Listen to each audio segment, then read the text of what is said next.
My name is Becky Dayton, and I own the Vermont Book Shop, which is right down here in the center of town. This event is part of a series that is a collaboration between the bookshop and the Ilsley Public Library, and we revived it a year ago, January, after COVID, when everyone was really eager to just get out and see other people and talk to them again. And at first we didn't have any intention to make it an all Vermont authors series, but it turned out that there was such a demand from Vermont authors to have events that we have kept it that way, and it is now the Vermont Authors Series at Ilsley Public Library. And I did all that from memory. It's amazing. Very good. Tonight we will hear from Chris Lincoln, who is from Thetford, am I right? Yep.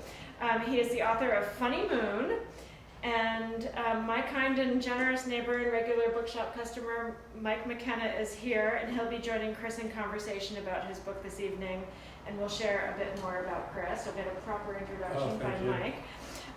They are friendly from their days in the world of advertising. Mike has had a long career working for big agencies with familiar names like BBDO and Young and Rubicam. These things make me think of Mad Men. And now runs a small firm specializing in strategic communications out of his iconic Vermont barn. Mike is a graduate of Wesleyan University and Boston University and serves on the Communications Council of the Darden School of Business at the University of Virginia. Did I get that all right? Good. He's a rugby enthusiast, and he enjoys reading everything from spy novels to histories and biographies and romantic novels written by comedic romantic novels written by his friends. Mike, thank you so much for doing this, and Chris, thank you for being here. Thank you for having us. Take off. And I realized that we're the only thing keeping everybody here from being two brothers. So we'll be quick. It is great to be with Chris, who I realized I've known Chris and Cece for 40 years, which is not as long as some other people here. But we were in advertising together in Boston, and Chris was coming as a 78 graduate of Mid, where he was an accomplished athlete. And we were at an advertising agency, and I decided to go down to Madison Avenue, and Chris headed home. And we've seen each other off and on, but there's an old saying in Madison Avenue that every copywriter, if you open up their desks, have a half-finished novel or a screenplay treatment that they want to do. And Chris is one of the only people that I know that actually pulled it off. Hey Charlie,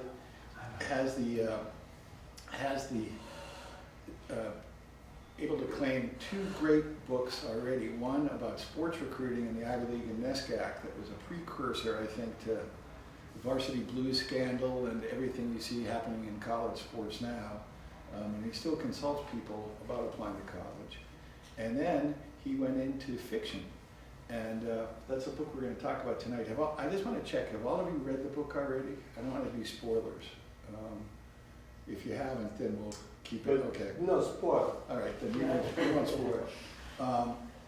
But it's a wonderful book, and it's getting great reaction in the public, and just won a big Benjamin Franklin Award for humor in the last couple of months. So I really enjoyed reading it, not just because I knew the author.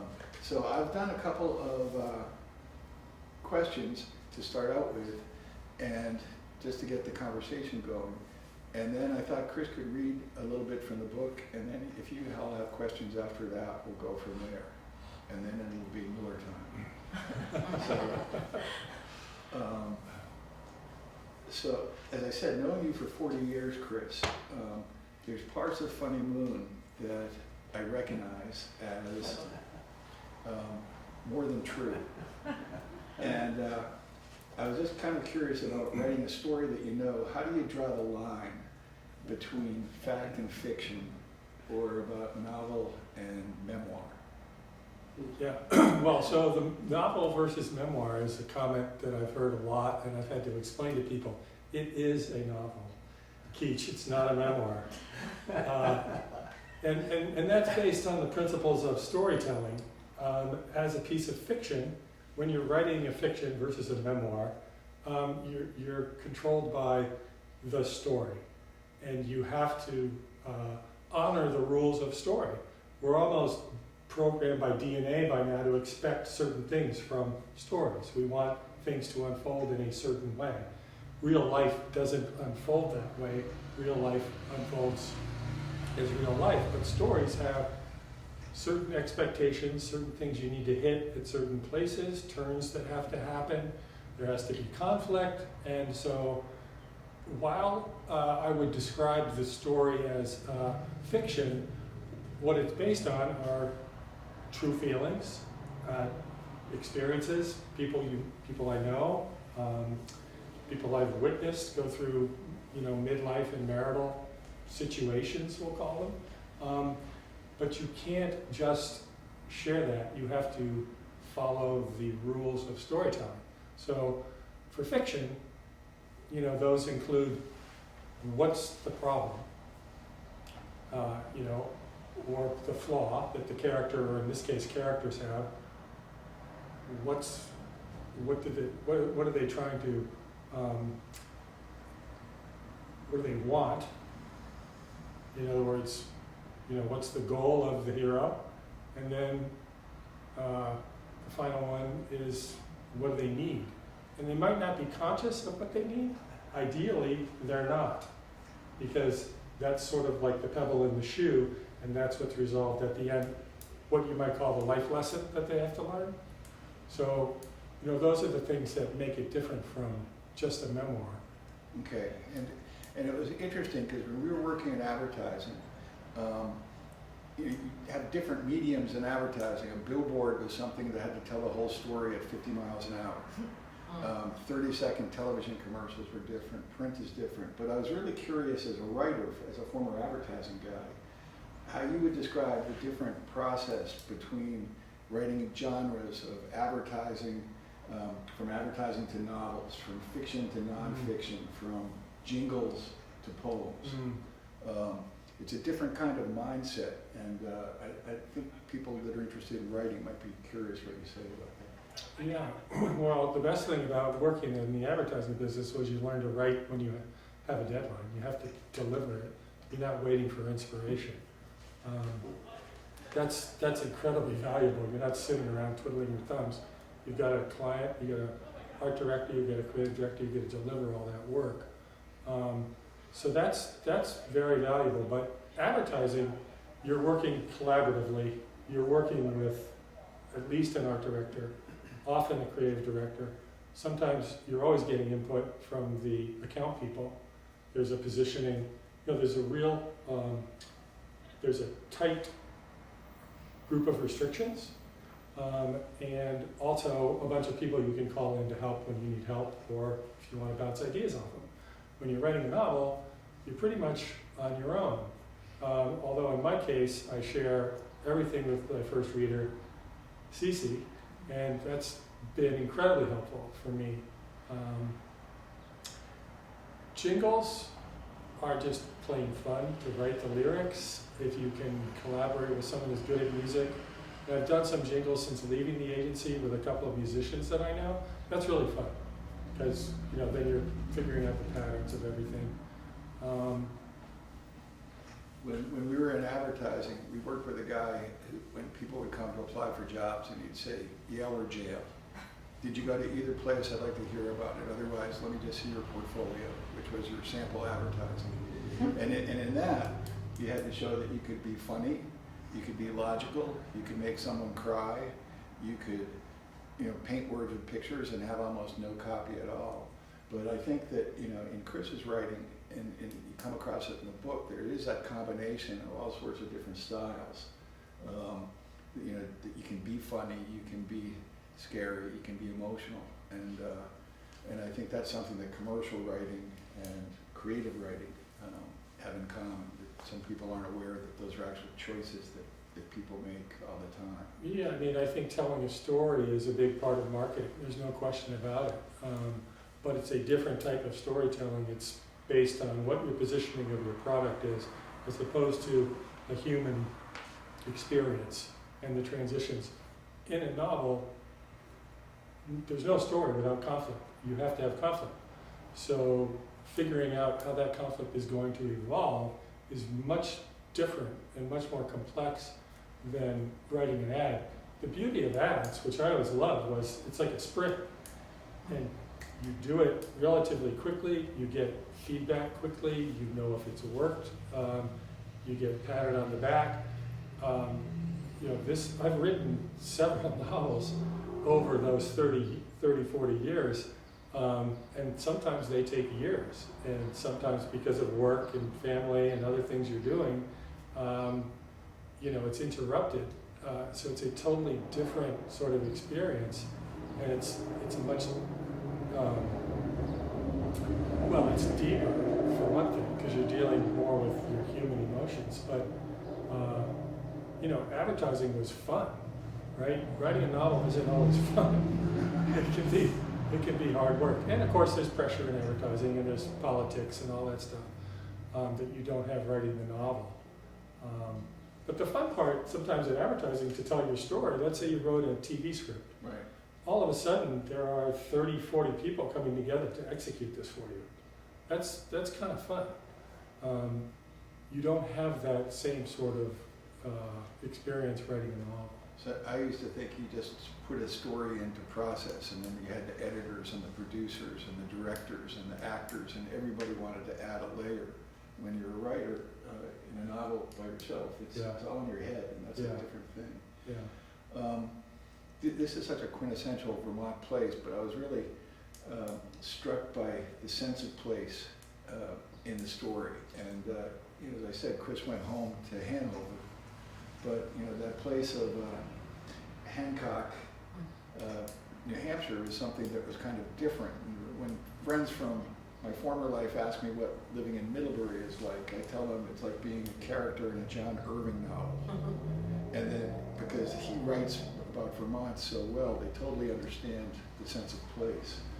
But you went home and kind of rediscovered it and shared it with everybody, and the people in it, and the characters. What was that about? Yeah, somebody commented, they said it feels like a love letter to the Upper Valley, which is what our region is known as, and it's true. It is. And I wanted the setting to be almost like another character.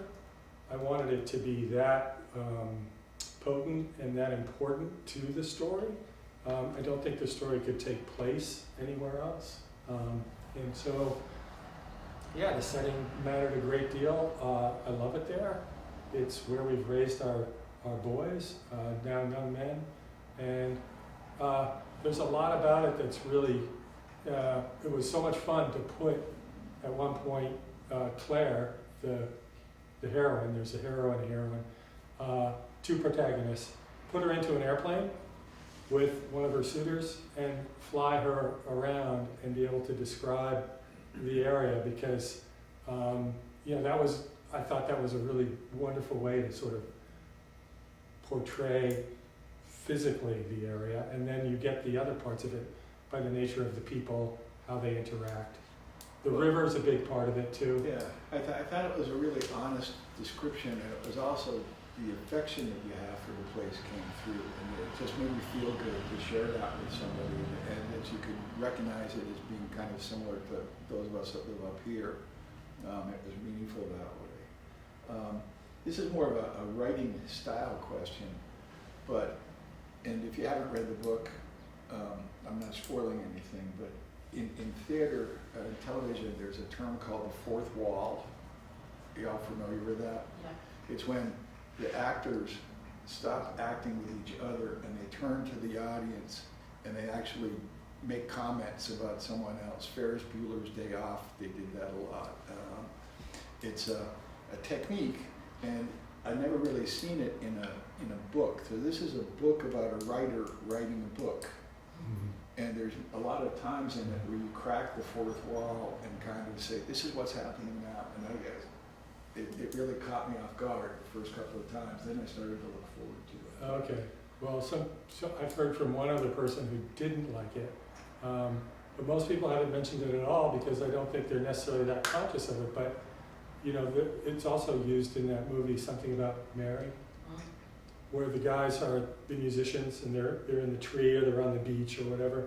So the technique is designed to actually, after it happens, bring you into the story more deeply. So to make you actually enter it more fully and completely. And I just thought it was also kind of fun. And the novel operates at different levels for different people. People will take out, one of the big discoveries I've made after doing it was people will take out what they bring to it. So you bring that knowledge to it, somebody else may not have that. And it's amazing the different reactions to the book based on what someone's experience has been in their own life to what they take out of the book. And some people have said things to me about the book I didn't know were in there, in other words. And that's kind of an interesting thing about fiction and storytelling. Someone can read into a situation, their own experience, and thereby make it, more, meaningful to them. And I thought you used it as a way to sort of tell the story and say, this is where we're heading. This is what I want you to take away from it. This is what the story is about. And in case you're wondering what was going to happen, it was a pretty good technique. Yeah, I didn't want people to know what was going to happen, and hopefully they couldn't figure out what was going to happen, because if you do, then you've lost them. What I thought we would do is, I'm going to ask one more question, and then Chris is going to do a little bit of a reading, and then we can throw it out to you guys for a few questions. I thought there was a former mid-kid, an alumnus of the class of '78, an accomplished hockey and soccer player, he says, I'm not sure if that was true, high school and college, and having a son that was the national champion soccer player here. Your whole experience of Chris Lincoln and your time in college, what it was like then, what it's like now, both as a parent and alum. What's your thought about former teachers, coaches, the current state of play as a craggy old man? Well, what happened then is locked in a vault at Ron McKeechan's house. No one knows, and no one can say. Teachers, there were some terrific, I took a lot of American literature courses. Mr. Mumford, Mr. Beck, they were phenomenal. I took a writing course, creative writing course with Mr. Claggett. I think it's the only A I got at Middlebury. There wasn't grade inflation, it wasn't so rampant back then. And we were busy too, doing other things. So life experiences. But yeah, I think that the school has obviously evolved with the times. The sports have certainly changed. I'm not sure there's a two-sport athlete in Middlebury now, unless you could call a cross-country, indoor track, and track athlete multi-sport. It's very serious. I think we had a lot more fun, even than Nolan's group. When I wrote the book about Ivy recruiting, there's also a chapter in there about the NESCAC, and I interviewed Russ Riley, who was the athletic director at the time, and he said, Chris, I don't think the kids are having as much fun as you guys did, and it's too bad. It's just the nature of life. Our generation are guilty of, ruining things, making things much more serious, much more intense. Youth sports were so different when my boys grew up than when Timmy and I were playing. We just had fun. We just went and played. If you wanted to play hockey, you went down to the pond and played pond hockey, and then you went to practice. And now kids are all. I go to my dentist and the what do you call the woman who does your teeth? Hygienist. Yeah, the hygienist. Her son's going up to Burlington all summer to get coached for hockey. He's 10 years old. Why isn't he playing local soccer, or baseball, or tennis or something? It's really, it's not the college's fault. It's just the way things have evolved.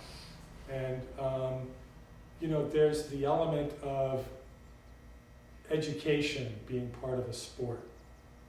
Learning by doing, learning by experiencing. And I think some of that's kind of missing now. And, Ron would know as well as anybody, coaching as long and as well as you did, it's just not the same. It's another aspect of the book. it is a book about the male character and the female character, very much so. But the male character was a jock, is a jock, and I really related to that. I mean, Chris and I met in advertising and became friends because we both been college soccer players, and that was kind of the basis. But I think that the aging of an athlete and as part of his partnership and career and everything else is a sub-theme of the book that I thought I really identified with, and I think people would enjoy it. Yeah, there's that obsessive nature of the protagonist that's definitely, you know, autobiographical. I can get very committed to a sport, and in old age it's been golf because I can't run. I'm not going to skate and get whacked. But golf's also a unique endeavor. So I'm not going to get into that. But golf is fantastic. It has so many layers. There's so much to golf. So that's a good aspect. What's your handicap now? 5. That's too much time on your hands. Well, you know, when Wally goes to the practice holes, you know, you're going to practice. So I thought Chris could read a little bit, and then afterwards, if you have... I'm going to have to borrow your book. I didn't know I was going to read it. Could I ask a question before you start reading? Sure. It's because it's related to golf. Do you work out plot problems while you're on the golf course? You know, Marching from hole to hole? it's funny you say that because I think that's one of the differences between, Mike asked earlier, fiction, nonfiction, advertising, other things.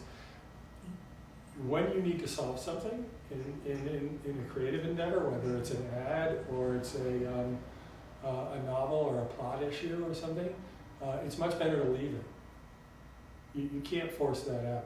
Whereas if you have a deadline or you're researching a book on athletic recruiting, your solution lies in research. It lies in making another phone call. It lies in talking to another source. It's completely different. Over here, if you want to solve something, leave it alone. You know, William Saroyan, who wrote, you know, about Armenian immigrants fictionally out in California, he wrote a great thing in an introduction to a book. He said, I can't remember something or other, but I'll get back to it. He writes the rest of the preface, and at the end he has remembered it. That's the nature of creative thought and coming up with new ideas. If you leave it, and you leave it to the unconscious mind, it will be solved. But you have to know where you want to go, and it will get solved. Right. That's interesting that you bring up Saroyan because I had in mind Chris Bajalian, who lives here in Weybridge, and he goes and rides his bike for dozens of miles when he's got an issue, and he often comes up with character and plot solutions while he's out on his bicycle. So maybe he learned it from Saroyan. No, I take a lot of walks. Yeah. You know, Cece goes, did you take your phone? You've got to take your phone. To make notes? You know, yeah, because I'll come back and I'll just go and try and write it all down. Activity is a great way to solve the problem. Yeah. Golf is so freaking hard and challenging and weird that when you are playing it, you really do leave the world. You leave everything behind. And I think that's why so many people like it, whether they're good at it or bad at it. You can't be thinking about anything else. Yeah. And then there's the fellowship aspect of the game, which is fantastic. I'm still working, and I still bring my phone when I go to play golf, which is why my handicap is considerably higher. So anyway, I don't know what you want to read. Probably not the sex scene, but... No. I didn't know. What do you think? I'm going to need to borrow your glasses. I didn't know I was going to read. Maybe when you're talking about husbands and wives and being married for a while, that section.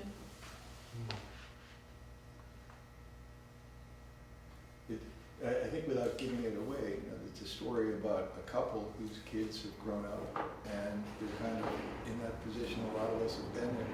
You have to rediscover who your partner is, and the good parts and the bad parts. And you realize that you're at a point in your life where you're free to decide whether you have to live with it anymore or not. And lot of people can relate to that. And it's not done though in a analytical way. It's sort of done theatrically and humorously. The other one could be Mama Betty, because everyone's pretty much read the book. Yeah, okay. Well, I'll read a little bit of Mama Betty. I don't want to bore anybody. So this has happened. Wally has just, Wally and Claire have had a fight, and so he has left. He's left. Half an hour later, Claire found herself standing at the entrance of the labyrinth, a half-eaten chocolate bar in one hand, a cup of peppermint tea in the other. Filling the kettle, her hand had trembled so terribly that water splashed everywhere. And she dropped the kettle into the sink, metal clanging on metal, making a racket, just like the noise in her head and the commotion in her heart. Beat you to the punch. How like Wally to seize the upper hand just when she finally had the courage to throw him out. He pulled out the rug from right under her. How many times had he undercut her over the years with small things and seismic shifts, like wanting to leave the ad agency in Boston right when she was in line for a promotion at the Museum of Science. Yes, she was also pregnant with Josh, which complicated matters further, but still, it was all about Wally and his desire to write novels instead of ads. And the irony was, after moving back to his hometown, he still wrote ads because he still had to make a living. But he also got up early and wrote his novels, and one was good enough to secure an agent, and another was optioned for film. But no film was ever made, and no books were ever published.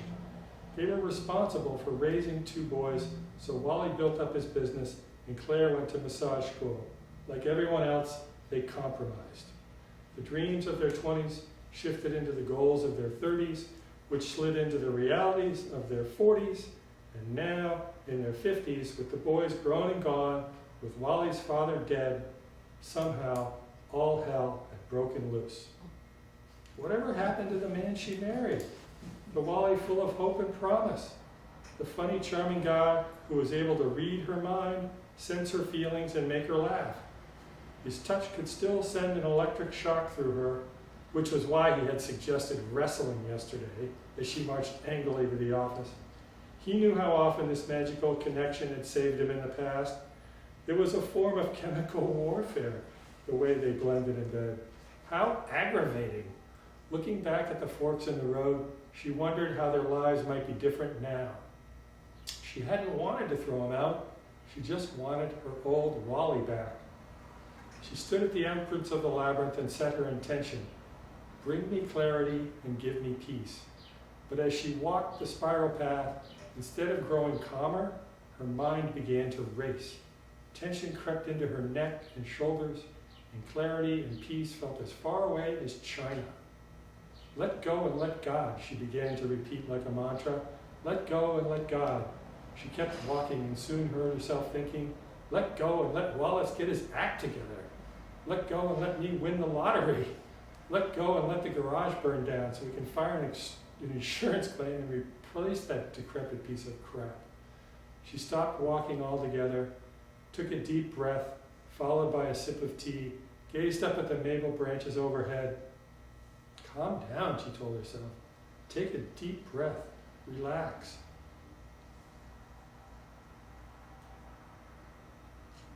Frustrated, she looked up at the leaves shimmering in the late morning sun and suddenly saw an image of her grandmother, the indomitable Mama Betty, the source of her ability to communicate with the other side.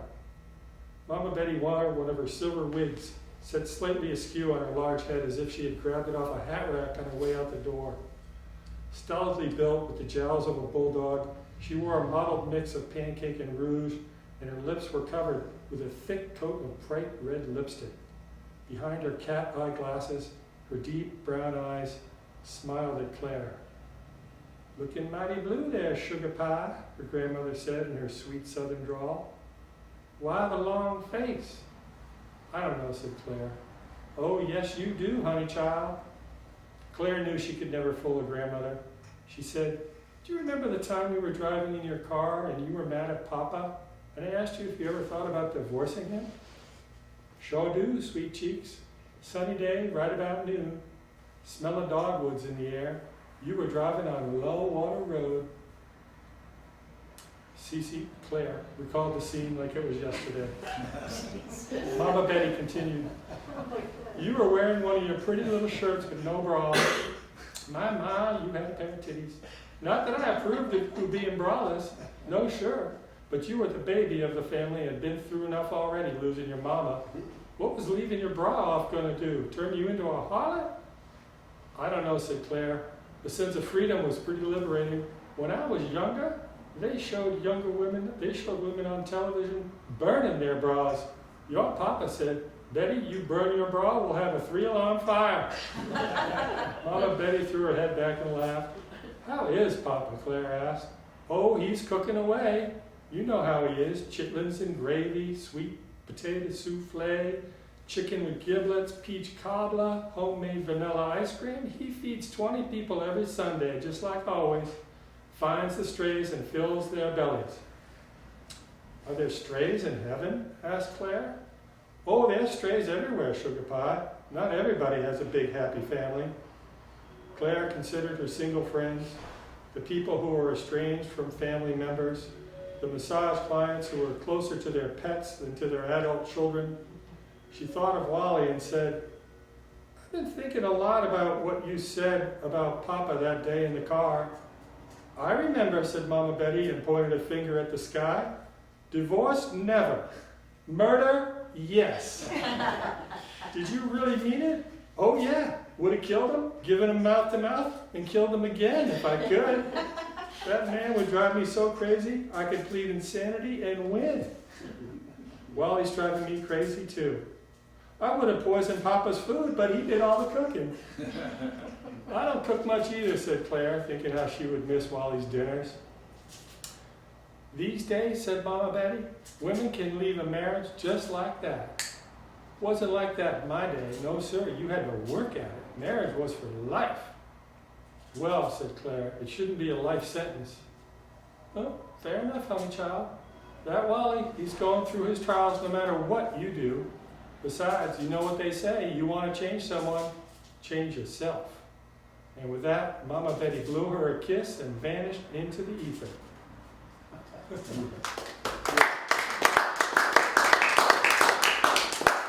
Terrific. Anybody have any questions or conversation to open it up? Timmy? You touched on it earlier, but I want to get specific.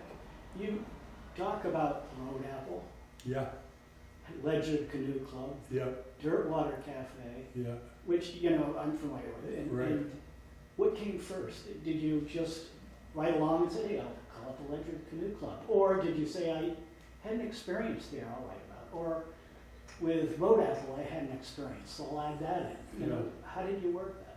It's funny because I wasn't consistent. In other words, somebody said, "You didn't make it Hanover, but the Dirt Cowboy Cafe is in Hanover." Right. And the Ledger Canoe Club is on the Connecticut River in Hanover. And Road Apple used to play all these gigs when we were young. That was just a tribute to them because they were so much fun.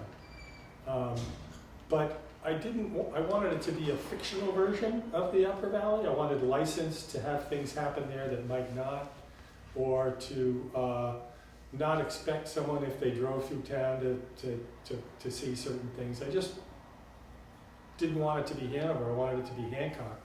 And so I was freer to do what I needed to do, but I'm not sure it matters. It was just what I did. Does that make sense? Yeah. Yeah. Did you come across any characters or instances from real life that you wanted to write about but you weren't sure you should? Yeah, so it's a good question. There are a number of characters in the book who are hybrids. Obviously, that's what writers do.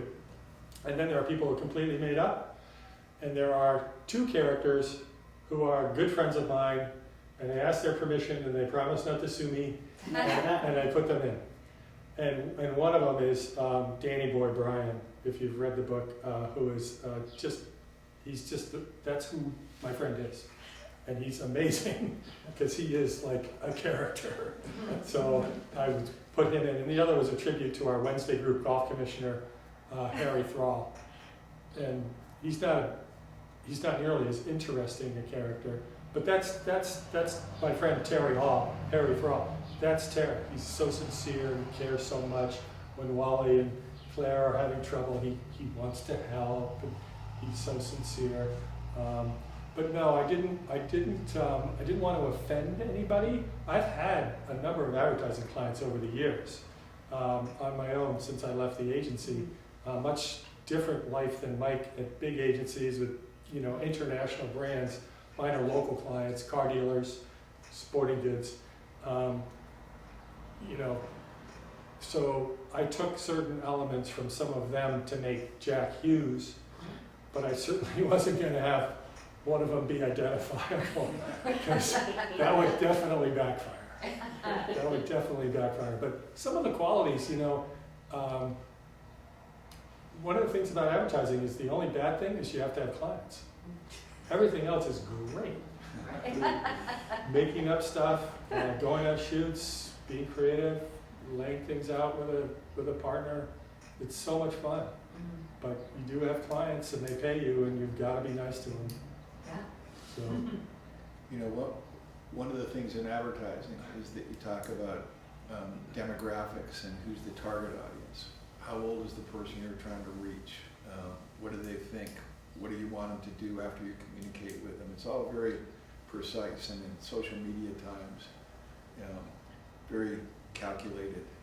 But when you're writing a book, I think your target audience is something that a lot of people don't necessarily think about. And one of the things that I came away from was that your advertising background sort of came through, because there is definitely by the characters an identification to certain people at certain stages of life, and I think anybody could read this book from 30 to 70 and relate to it. Either something they're going through now, something they remember that they went through, something that, oh my God, is that going to happen to me? But in the future, I think that that's an important part of the story to know going into it. And so from a marketing point of view, I thought it was pretty successful. Well, you want to have something that's universal, and we're hearing in our stage of life about people breaking up. I mean, after all these years, 30, 40 years of marriage, a friend of mine called 2 weeks ago. He and his wife are splitting up. It's kind of it just astounds me. I guess we're lucky, but it's just amazing that. And then there's this other trend, which I kind of touched on in the book, and people living apart together. I mean, that's becoming fairly common if you have the resources to have two places. You stay together, but she lives over there and he lives over here, and they see each other, and it's better because they don't see each other as much. And maybe after all the years that works. You mentioned the guy earlier whose wife lives in San Diego, and he lives, I don't know where, he lives in Phoenix. They're still married. So that's kind of a universal, and I was thinking very consciously about that as a market for a story, but it has to still resonate as an honest story. It can't be too conceived, in other words, right? So.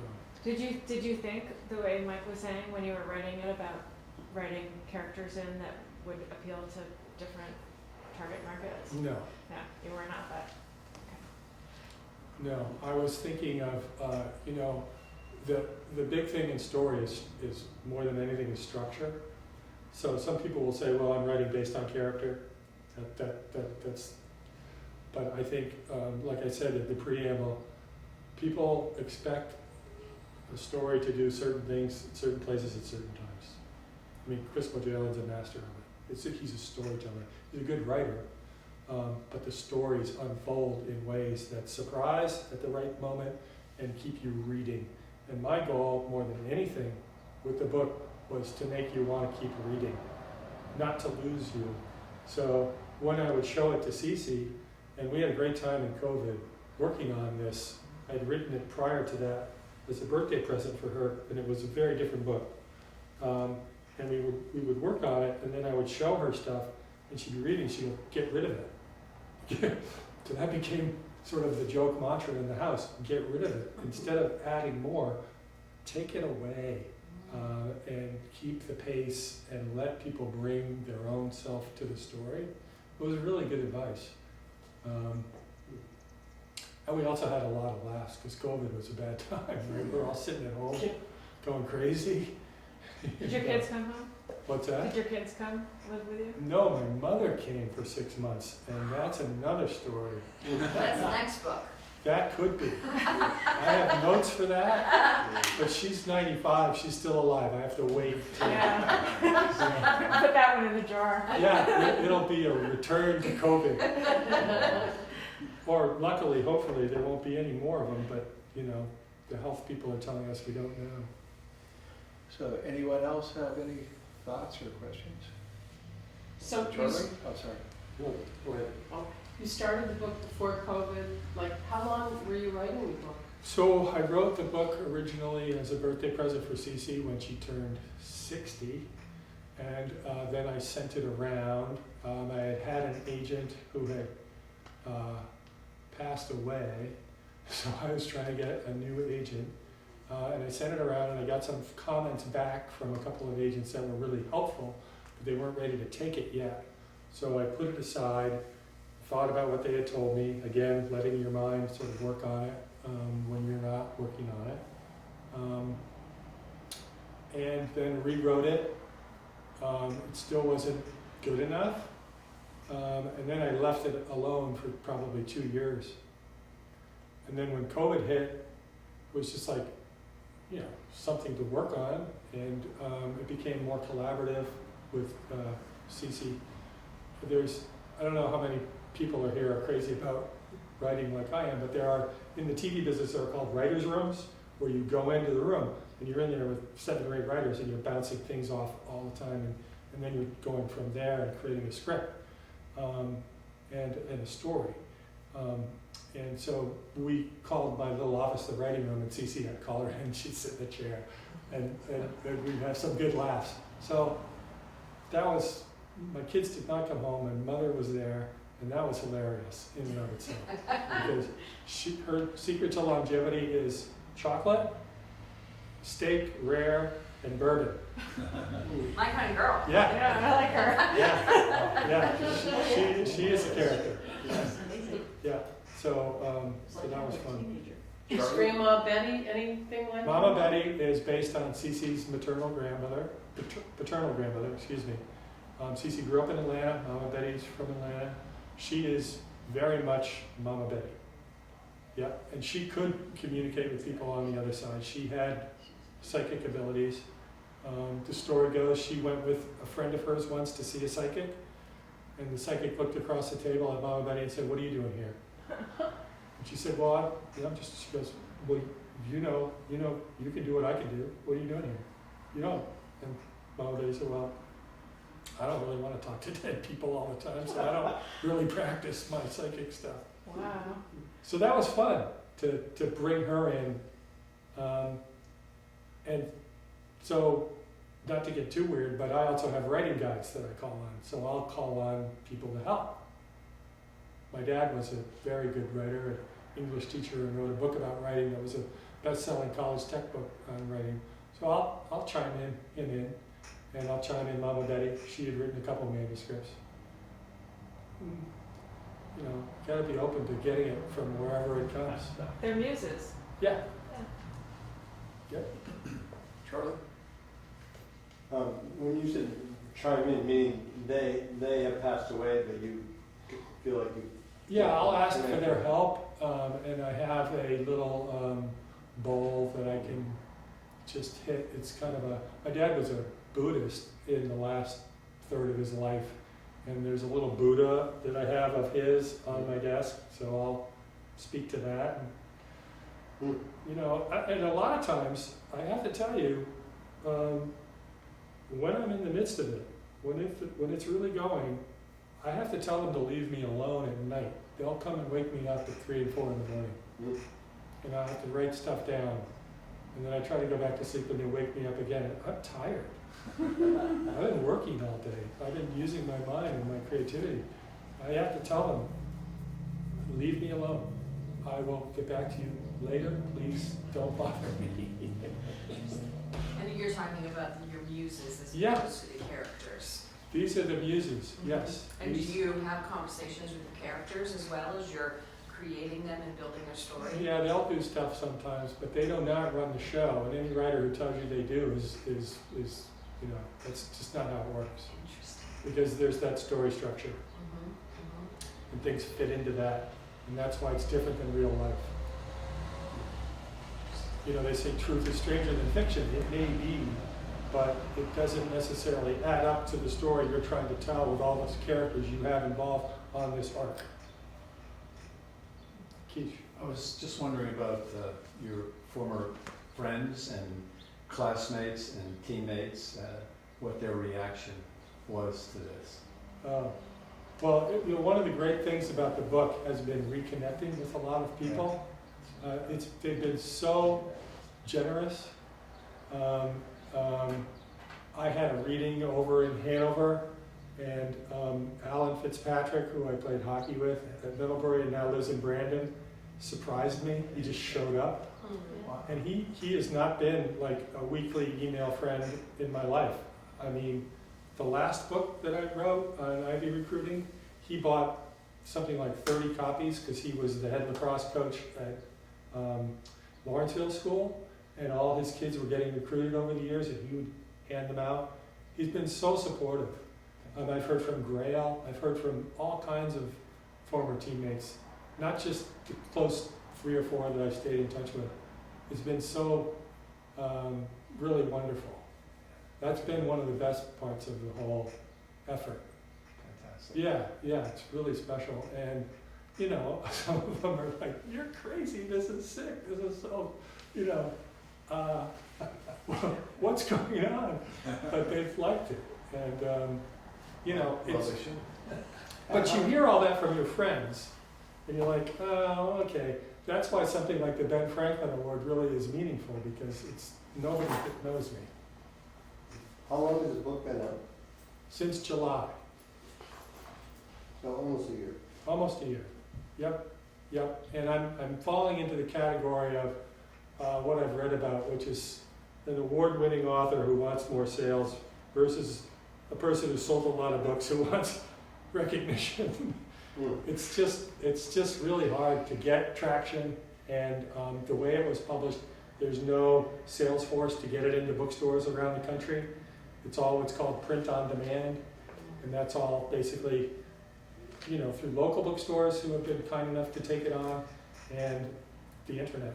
We You know, couldn't live Amazon. without our independent bookstores. Thank you, Becky. Thank God for the Yeah. independent Yeah. bookstores. You're welcome, but I will also say that you're with a very good publishing company. Rootstock was a good choice. Yeah. Samantha does right by her Yes, authors. yeah, she does. I It's nothing against her. It's no. It's just it's a impossible thing to do, to market a book unless you are a big name in a big publishing house, because even the big publishing houses don't put marketing money into their No. authors anymore. No, they don't. And I think part of that is because there are so many books published. They just can't. And you're wise to focus, and I think to write something that will have real appeal to a region. I mean, obviously the story has universal appeal, but to Thank you. write about a very particular kind of place is really, Yeah, I mean, it's common in detective fiction yep. to have it set in a particular place and let people live vicariously visiting that Yep. place. Usually they're cities, Yeah, you know. Glasgow. You know, New Orleans, mostly, and you know. It was an interesting thing, but you know how to characterize the book is a rom-com. And I was talking about it with my wife, who's known these guys as long as I have, and I was saying this is a little bit like a Nancy Meyers film. So Nancy Meyers did As Good as It Gets, the Jack Nicholson movie with Diane Keaton, and she did a movie with Alec Baldwin and Meryl Streep. Rom-com for the 50-somethings. Right, with beautiful architecture. Yeah. And but I was saying that this is, if you like those kind of movies, you would love this book. And I don't know how you get that word, and I think that kind of this book could become a movie like that too. So Yeah, it's yeah. extras. and So whatnot. that would be great. Yeah. That would be great. It's been looked at by one big production company, and it's under review now at William Morris in LA. But the odds of that are so long. Did you design the cover? I did. I like it. Thank you. I was in the bookstore in Brandon, and it was Christmas time, and I went down to buy books for presents, and your book was on display. Oh, And the cover got me, so I picked it up, and it, Chris Lincoln, I know a Chris Lincoln. And then I read the description of the author, I said, it's that Chris Lincoln. thank you, Beth. Yeah, I did. I designed the cover, and I had a woman that I work with in advertising actually lay it out. And I saw it, I was the creative director, if you will, but I'd drawn it on a little piece of paper, 2 years ago, 2 or 3 years ago. You know, one last thing, and I'm not going to do the James Lipton and ask for 10 words, or I'm missing my opportunity. But the moon and the funny moon, Yeah. there were the chapter breaks with the moon, but there wasn't a huge reference to the moon in the story itself, although it was taking place, over a couple of months, I thought. Yeah, well, it was many moons over which it took place, and the moons were breaking up sections thematically, so they weren't necessarily for chapters, but it was what's going to come here. And, Claire is kind of obsessed with the moon. It's not as prominent as it might have been, but she's still kind of looking up at the moon and trying to figure it out. All right. Well, thank you very much. Thank you. Well, thank you all for coming. Thank you.